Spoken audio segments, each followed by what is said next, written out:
Hello everyone, welcome back to my channel law and order. आज हम पढ़ेंगे wrongful restraint और रॉन्गफुल कन्फाइनमेंट के बारे में। इस वीडियो में हम पढ़ेंगे रॉन्गफुल रिस्ट्रेंट और रॉन्गफुल कन्फाइनमेंट की डिफिनीशन, उनकी पनिशमेंट और देखेंगे कुछ केस लॉज। तो शुरू करते हैं रॉन्गफुल रिस्ट्रेंट से। कोई भी रिस्ट्रेंट रॉन्गफुल तब होता है जब किसी व्यक्ति को उसके मर्जी के बिना किसी डायरेक्शन में प्रोसीड करने से रोका जाए। और जैसा कि सेक्शन 126 ऑफ बीएनएस और 339 ऑफ आईपीसी में भी बताया गया है कि जब कोई भी जानबूझकर किसी व्यक्ति को रोकता है किसी भी डायरेक्शन में प्रोसीड करने से तो उसे रॉन्गफुल रिस्ट्रेंट कहते हैं।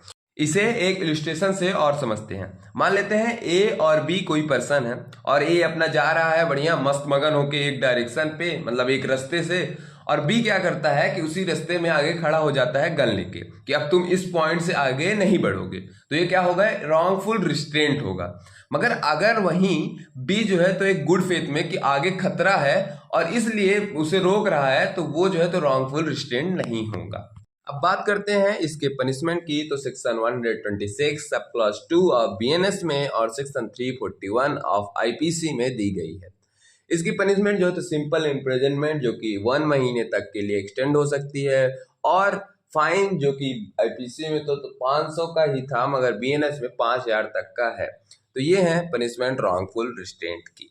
इस पे एक केस है state of Maharashtra versus Mohammad Younis Abdul.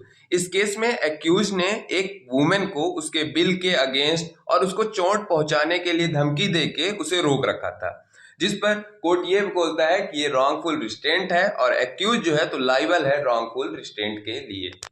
अब आते हैं रॉन्गफुल कन्फाइनमेंट में। इसे हम देखेंगे एक इलस्ट्रेशन से। शुरू में हमने देखा था कि बी जो है तो ए को ऑब्स्ट्रक्ट कर रहा था किसी एक डायरेक्शन में प्रोसीड करने से। मगर अगर इसी सिचुएशन में बी ए को ऑब्स्ट्रक्ट करता है या प्रिवेंट करता है किसी भी डायरेक्शन में प्रोसीड करने से और उसे एक छोटी सी जगह में जो है तो रोक लेता है, तो वो क्या होगा? कन्फाइनमेंट होगा, या कहें कि रॉन्गफुल कन्फाइनमेंट होगा। और जैसा कि section 127 sub clause 1 of BNS और सेक्शन 340 ऑफ आईपीसी में दिया गया है कि किसी भी व्यक्ति को रॉन्गफुली रिस्ट्रेंट कर लेना ताकि वो जो है तो किसी भी डायरेक्शन में प्रोसीड नहीं कर पाए, तो वो क्या कहलाएगा? रॉन्गफुल कन्फाइनमेंट कहलाएगा। बात करें इसके पनिशमेंट की, तो कोई भी एक्ट जो रॉन्गफुल कन्फाइनमेंट है उसकी पनिशमेंट 1 ईयर तक की इम्प्रिजनमेंट और 5000 तक का फाइन हो सकता है। आईपीसी में 500 का ही है मगर वीएनएस में 5000 तक का फाइन हो सकता है। तो ये था ऑल अबाउट रॉन्गफुल रिस्ट्रेंट और रॉन्गफुल कन्फाइनमेंट के बारे में। आई होप सो कि आपको एक्सप्लेनेशन समझ आया होगा। अगर समझ आया तो please like share and subscribe to my channel. Thank you, bye bye.